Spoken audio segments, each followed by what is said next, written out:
En Ligue 1, cette fois, c'est l'OM qui reprend la tête du classement. Marseille qui s'est imposé tranquillement 3-0 contre Sochaux à l'issue d'un match en retard de la 14e journée. But de Heinz, Ben Arfa et Koné. Vous le voyez sur ces images. Si vous aimez les paysages spectaculaires, faites un détour par le chaos de Montpellier-le-Vieux.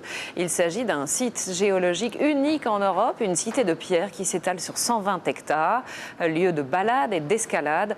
C'est un endroit magique que nous font découvrir Léo Lamberton et Sylvain Dobat.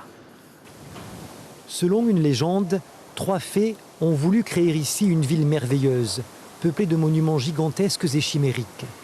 Reste aujourd'hui ce chaos rocheux, le plus grand d'Europe, situé au sud du Massif central, près de Millau. C'est magnifique, un petit peu vertigineux par endroits, mais la promenade est superbe. Il n'y a presque pas de mots, tellement c'est grand, tellement c'est énorme, oui, mais sans voix. Vous vous attendiez pas à quelque chose comme ça, en fait? Non, pas aussi grand, pas aussi travaillé, aussi torturé. Le site de Montpellier-le-Vieux s'étend sur plus de 120 hectares. Le parc peut se visiter à pied ou en petit train.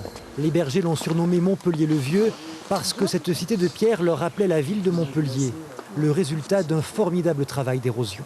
Il y a environ 250 millions d'années, ici il y avait une mer chaude tropicale, ça ressemblait à un atoll corallien, et c'est l'accumulation de tous les sédiments marins qui ont constitué cette couche énorme de roches sédimentaires, du calcaire. Alors pour accéder à la porte de Mycène, vous prenez le sentier juste en face de vous.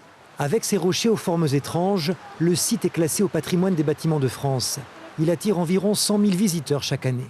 La nature façonne toujours les paysages de manière spectaculaire et on est toujours surpris. Imaginez que l'eau était rendue dessus et que maintenant il n'y a plus d'eau et que ça a donné ça à la fin. Non, c'est sorti c'est original je trouve comme chose. La nature fait des choses originales. Les amateurs de sensations fortes peuvent même escalader les rochers grâce à une via ferrata ou se lancer dans le vide à 100 mètres de haut pour un survol à la dimension du site. Spectaculaire. On l'a tous connu en Madame le Quesnoy dans La vie est un long fleuve tranquille, mais c'est sur les planches qu'elle aime jouer par-dessus.